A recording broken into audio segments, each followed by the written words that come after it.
The Middle East fell when Iran fell. In order for us to have a peaceful Middle East, we need a strong Persia, we need a strong Iran. The Shah was the police station. All the terrorists like Saddam Hussein started thriving, Bin Laden started thriving, and I want to encourage Iranian people to stand up. And Israel is not your enemy. America is not your enemy. Britain is not your enemy. Trust me, I lived in these countries, I know. We're the link between America, UK, Israel, and Iran. So if these four countries get together, it's going to be like a powerful bond. Strong diaspora, a united diaspora could help. And let me just say something about the diaspora, right?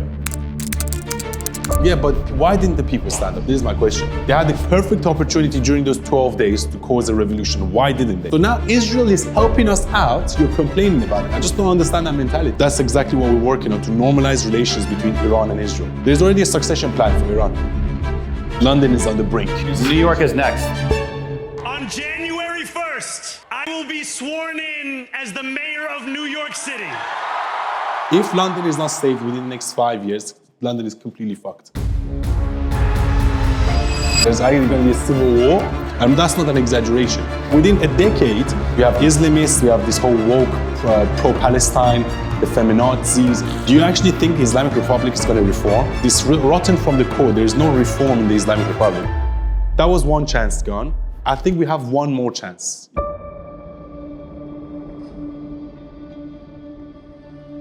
Ready? 3, 2, 1. Cheers.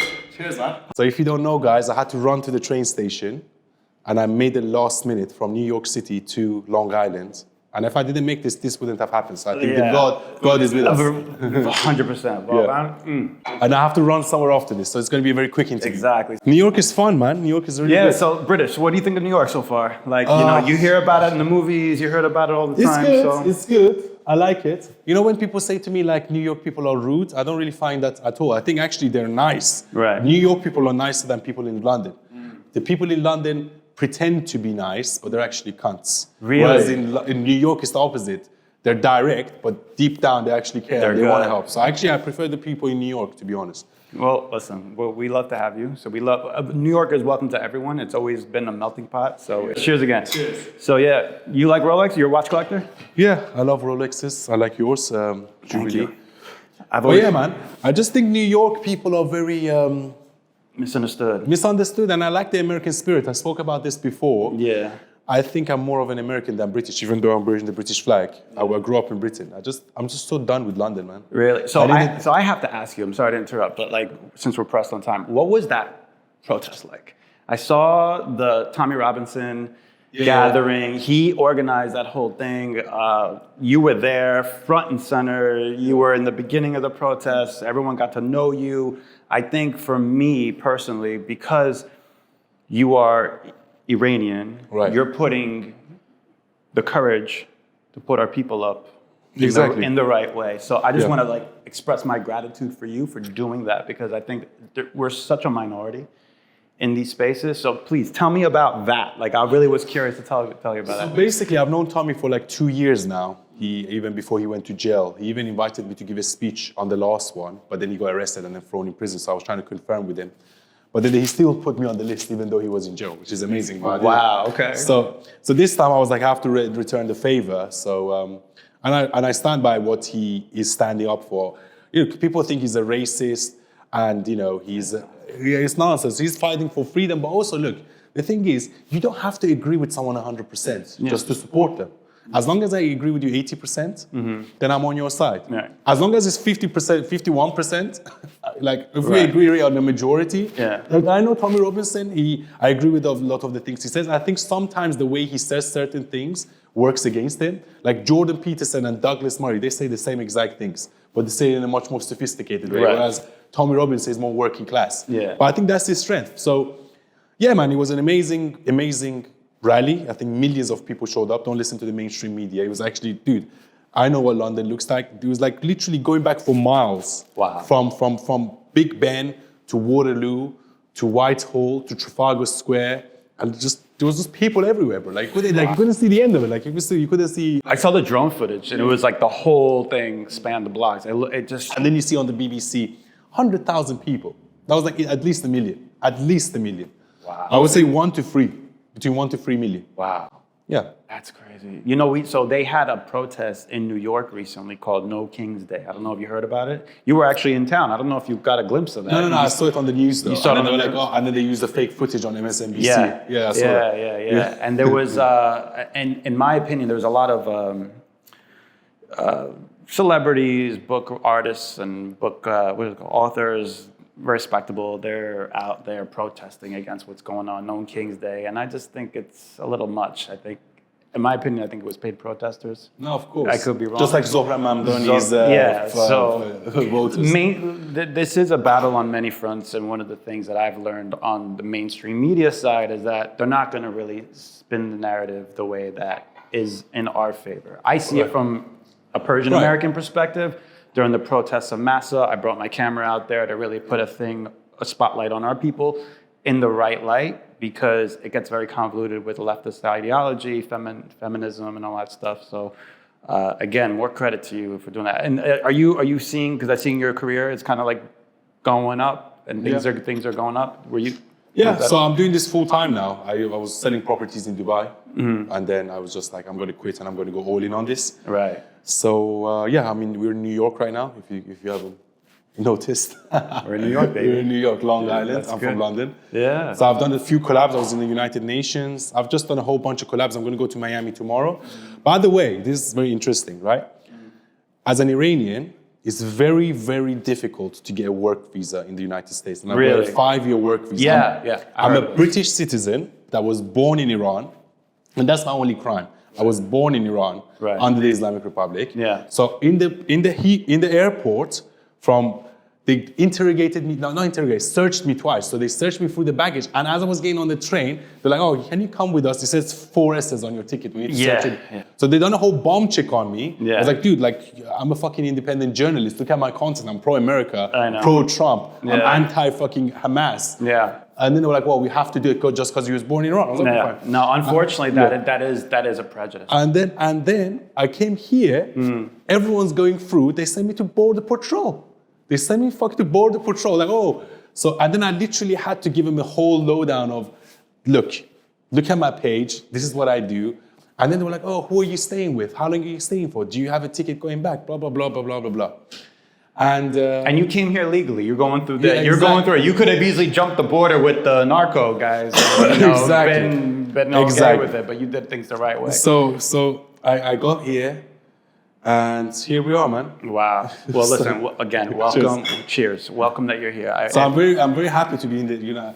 I love and being an American. Oh, that's very nice. Yeah. Oh my God. Yeah. So the London protest. Do you think anything material or tangible is going to happen, like boots on the ground, in terms of like legislative policy changes that are going to happen because of the London protests of Tommy Robinson? Has that had an effect where like the rubber meets the road, where this can be an active resistance against what's going on? I think people are waking up. I think the silent majority is waking up. I think the woke mind virus is slowly dying.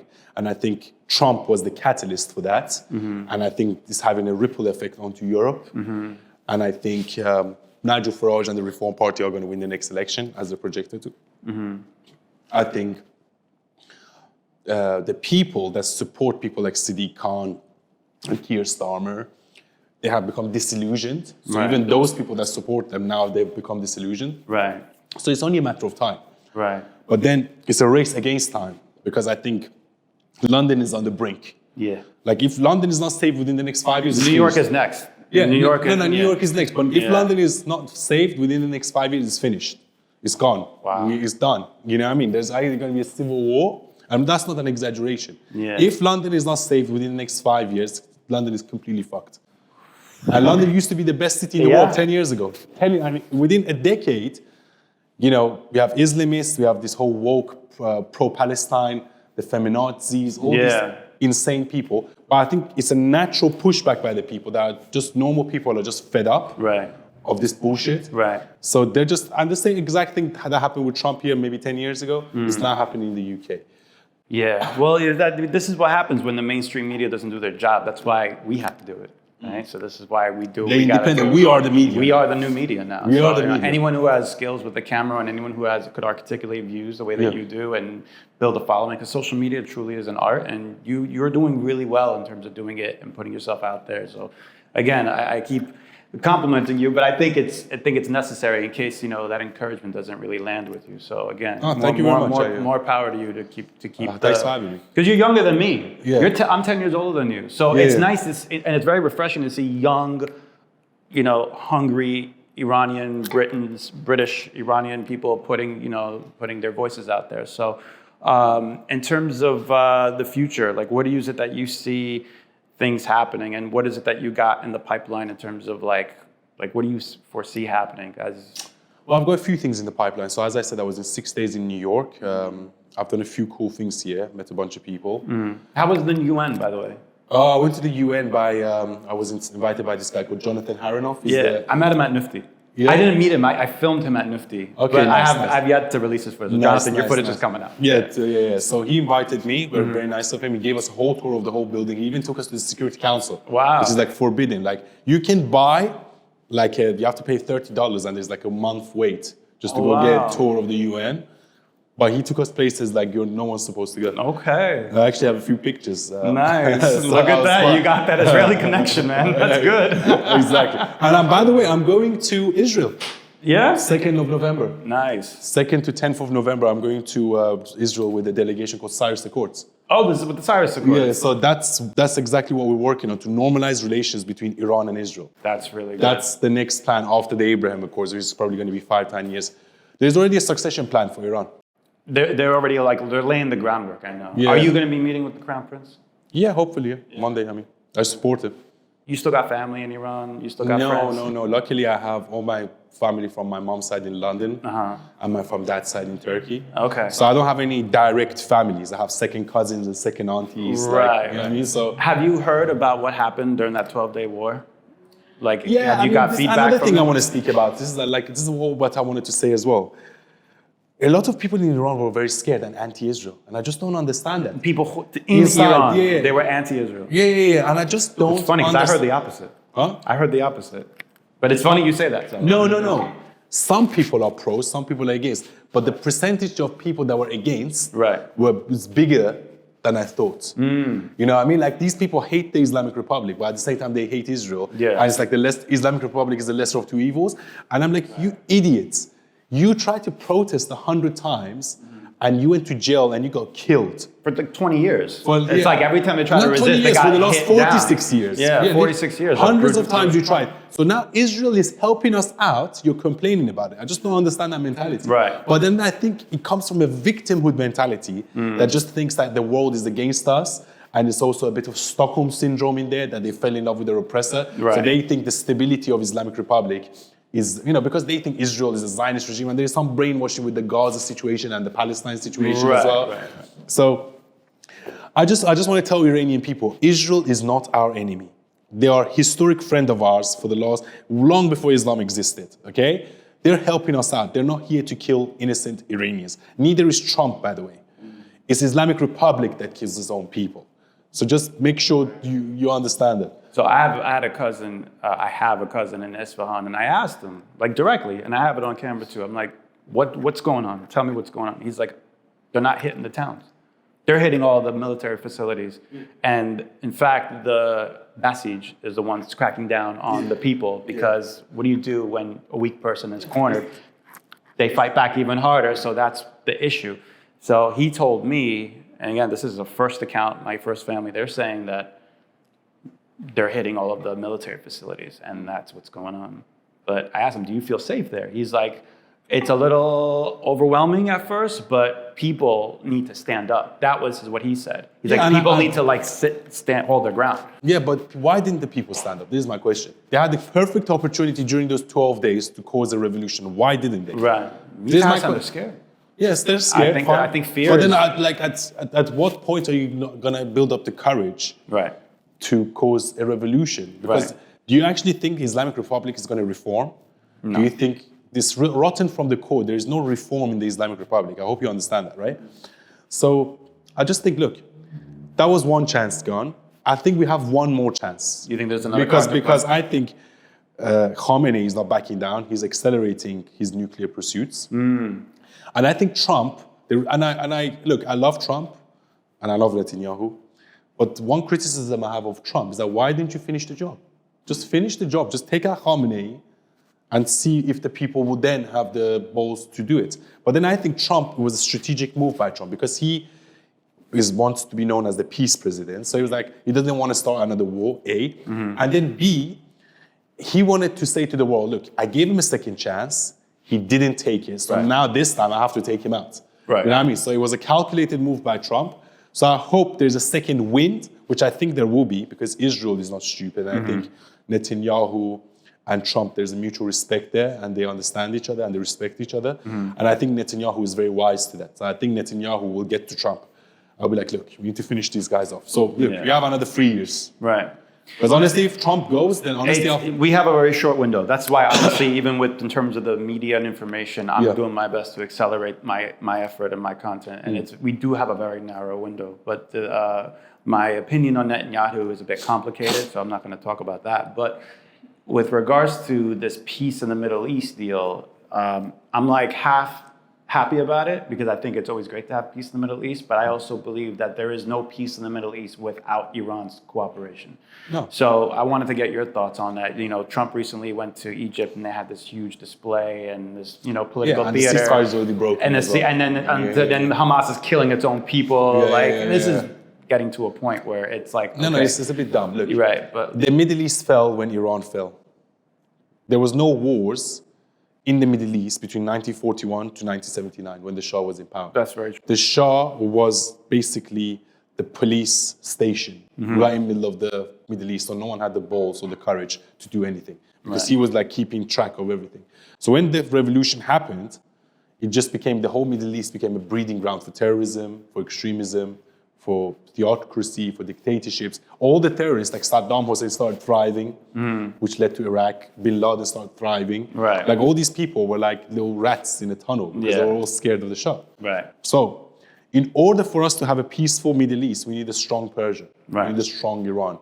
Agreed. So that's why I call it the head of the snake, because look, when there's this the woke right, Candace Owens and Tucker Carlson, they speak about, oh, look what happened when last time we intervened. But like, you made a strategic mistake in Iraq. Iraq wasn't the problem. Afghanistan wasn't the problem. Even if there was like Al-Qaeda bases, you could have just carpet bombed those things. You didn't need boots on the ground. I don't want boots on the ground in Iran right now. I don't think anyone wants that. Yeah, so we just want aerial strikes, strategic strikes, exactly what Israel done, taking out IRGC members, taking out nuclear facilities, taking out military bases. That's all we want, and I want to encourage Iranian people to stand up. Yeah, I would echo that sentiment. I think Iranians need to really take responsibility. Take accountability, rise up. You guys are very young, capable, and smart and strong. And Israel is not your enemy. America is not your enemy. Britain is not your enemy. Trust me, I lived in these countries, I know. Yeah. And cordial relations with the West. My whole thing is to build a golden bridge between here and Iran. Hopefully, that's the goal. That's the goal. And because people in Iran... We're the link. We're the link between America, UK, Israel, and Iran. So if these four countries get together, it's going to be like a powerful bond. It's going to be stronger than the Arab League or whatever, or European Union. Agreed. My aim for what I'm doing is to try to unite the diaspora, because I think a strong diaspora, a united diaspora could help. And let me just say something about the diaspora, right? So I had this woman message me the other day, like would leave a comment on one of my posts. Oh, don't trust this Younes guy. He's MEK. He's Mujahideen. Are you MEK? No. Damn it. I was like, damn it. What even gave you the idea that I'm MEK or Mujahid? I was like, oh, because you collabed with this guy. And I was like, which guy? And then she sends me a picture of this guy, like holding a Persian flag behind Masih Ali-Nejad, like 5 years ago. Yeah. And then when you go on the guy's profile, it says like Shah Pahlavi. Yeah. And I was like, dude, like how is this guy MEK just because he stood behind the picture in a, Masih Ali-Nejad? Like, look. We need to stop, we need to cut this bullshit, guys, right? Even, look, I had a bit of criticism towards Shahzadeh, and, it is what it is. We're not going to get into that now. But people after that saying to me, oh, you're an Islamic Republic spy, you're MEK, you're this, you're that. Guys, cut the bullshit. Honestly, cut the bullshit. We're all in this together. The more you try to pretend to be more pure, oh, I'm the purest, I care the most. No, you're not. If you was, you would be fighting right me. But you're hiding behind your like fucking Instagram screen, doing nothing. Do something at least, like make some content, make an impact. Right. So what I want to say, the diaspora needs to unite. We need a transitional government for the first 1 or 2 years, which is probably going to be headed by Shahzad Reza Pahlavi. That's going to be the transitional government. Then after 1 or 2 years, we can have a referendum to see what we want even, whether we want a monarchy, whether we want a republic, whether we want a parliamentary system, whatever it may be, after 1 or 2 years. So yes, I support Shahzad Reza Pahlavi in his quest, and I would like to help him. But I'll say this again, because I said this last time. Just because I support someone doesn't mean he's immune from criticism. I love Trump. I criticize him all the time. I love Farage. I criticize him all the time. But Iranians don't seem to have this mentality. For example, I'll give you another example. Like during the Mahsa Amini protests, like I used to do like a lot of posts and like a lot of speeches, and at night I used to go out and party and have a good time.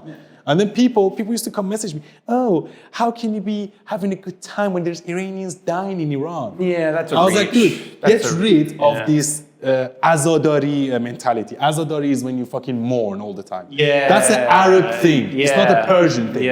Don't be fucking mourning. I do my activism and at night I go and party. That's the way, listen, it's the woman life freedom. That's the life part that people forget. Exactly. Life and freedom. Yeah, no. So, I mean, look at this. Like, this is a Persian-American podcast with beer being drinking with my fellow Brit Iranian. Exactly. We're going to break all the rules. Like, I don't care about what tradition says. This is about just being very normal-headed. And to add to that, I think what's important is that when it comes to complex issues, because it's so complicated, the human mind, because I think it's a deeper issue. The human brain, it's a flaw in the human condition. People can't seem to grasp the nuances of a complex issue such as politics. Geopolitics is very complicated. It's three-dimensional chess. And to simplify that effort, you have to make things very black and white.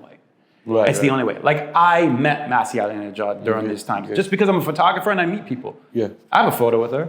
I'm not MEK. I don't know what she's about. But it's not until, you dig a little deep, you see the rumors, and you're like, oh, okay, it's a little disappointing, but all right, move on.